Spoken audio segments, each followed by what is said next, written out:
Now, just before I get to my next destination, very quickly I want to show you this. Now, I know this might just look like a random stone tower, but in actual fact, what this is an ancient Roman distance marker. Nowadays we obviously have signs that say, you know, Istanbul 40 kilometres, Glasgow 30 miles, that kind of thing. But back in the day, they had things like this that would tell you how far away you were from your destination. And with typical Roman extravagance, they built an entire complex round about it because, you know, why not, eh?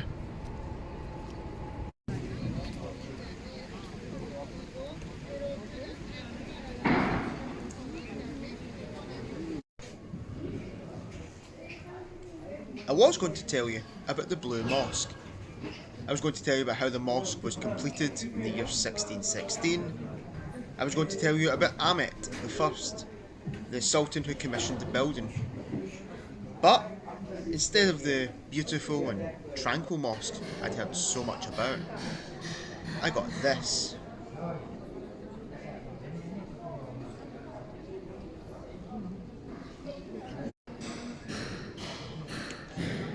But just so our trip here hasn't been a complete waste of time, here's an interesting bit of information. The Blue Mosque is actually a nickname.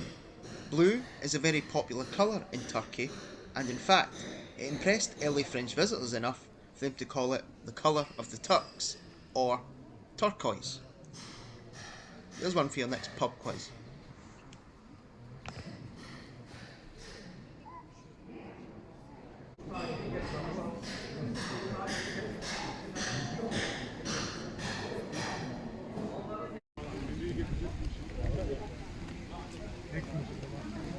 Can you believe I waited in that queue to see a building site? I mean, I knew the outside it was getting done up, that's why I never took any videos of the outside, but seriously folks, come on man.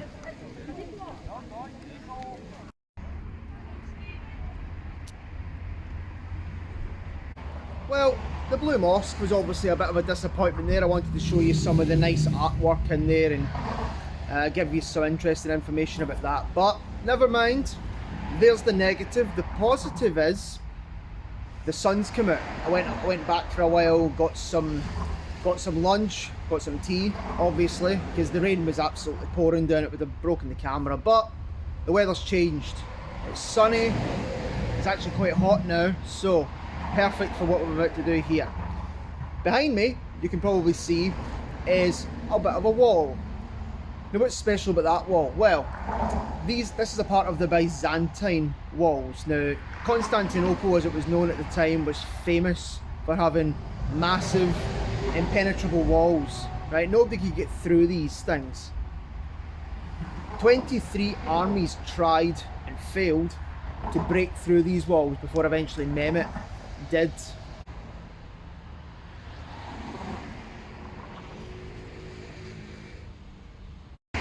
Now, you'll need to excuse the noise of the very busy road behind me, but I don't know if you can see that, but they have some, what I'm going to assume is either Greek or Roman writing on the walls there that still exists. I was just walking past and I noticed that they're telling the story of this city. These walls were an essential thing to mention, of course. It's all well and good having an impressive city, a massive city. It's all well and good having it, but you need to defend that thing. And these were the walls that defended it. If you're looking for some context as to just how thick these walls actually were, take a look at this part here, where you can see layer upon layer of brick, and of course that's only a couple of layers in. There's far more behind that. It really is quite a remarkable feat of engineering. When I come to these sorts of places, it's always the sort of thing I imagine, you know, who's stood on the spot I'm standing on, who's looked up at these walls, what were they thinking, what were they hoping for?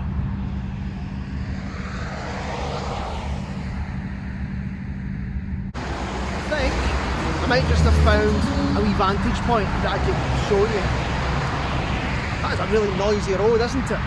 Okay, so firstly I've walked up from the road there, just to give you an idea of how thick the wall was, how far back it went. Look at that.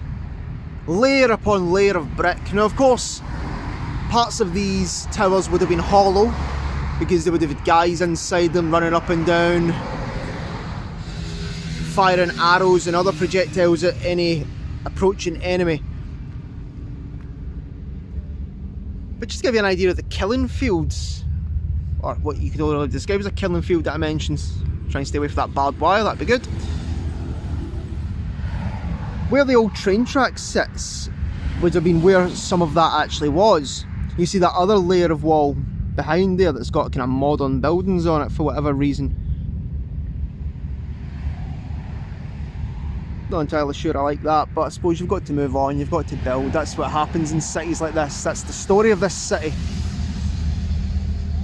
Layer upon layer of civilization building on top of each other. Okay, so just before I move on, again, apologies for the busy roads. With regards to this wall here, there's one more thing to show you that I think is quite important. If you were in any doubt as to who built these walls, this next thing I'm going to show you will dispel that doubt completely. Here we have one of the gates. Now, like I said, lots of construction going on, can't actually get too close to it, unfortunately. It would have been nice to go inside, but this is one of the gates to the city. And I mean, if that's not some traditional Roman architecture, I don't know what is.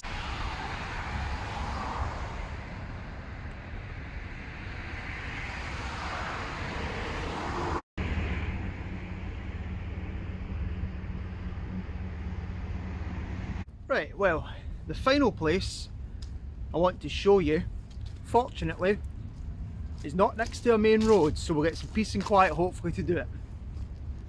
It is in a park. It is uphill, which is why my Achilles are burning and I'm slightly out of breath.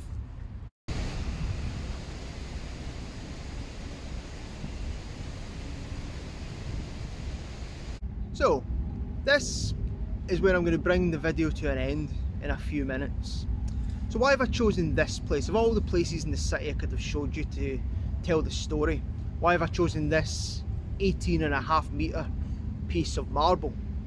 Well, the piece of marble behind me, known as the Column of the Goths, is actually the oldest remaining Roman era monument left in the city. Now when I say Roman era, that's actually kind of debatable.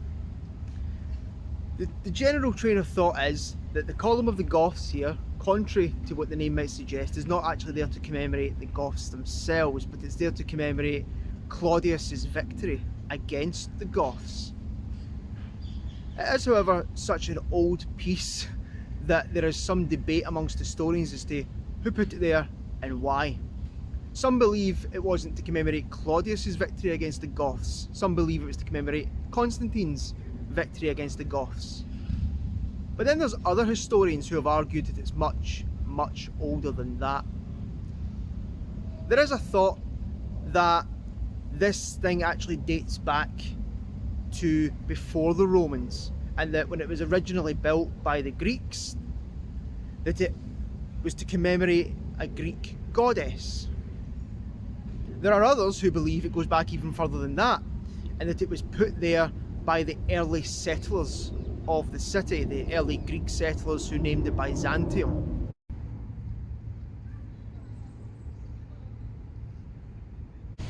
But I thought this was the perfect place to end the video, with the oldest surviving monument left in the city. A monument so old it could be Greek, could be pagan, could be Roman, could be Christian, it could be anything. They actually don't know. But what it does signify is what this city has been all about for hundreds and hundreds of years. One culture comes in, then another culture takes over, and another culture takes over, and then another. They keep each other's monuments, they keep each other's buildings, but they improve upon them as time goes on. They change them, you might say they appropriate them even. But if you're going to tell the story of Istanbul, or Byzantium, or Constantinople, or whatever you call it, the place can't even make up its mind about its name. I figured this was the best place to end it.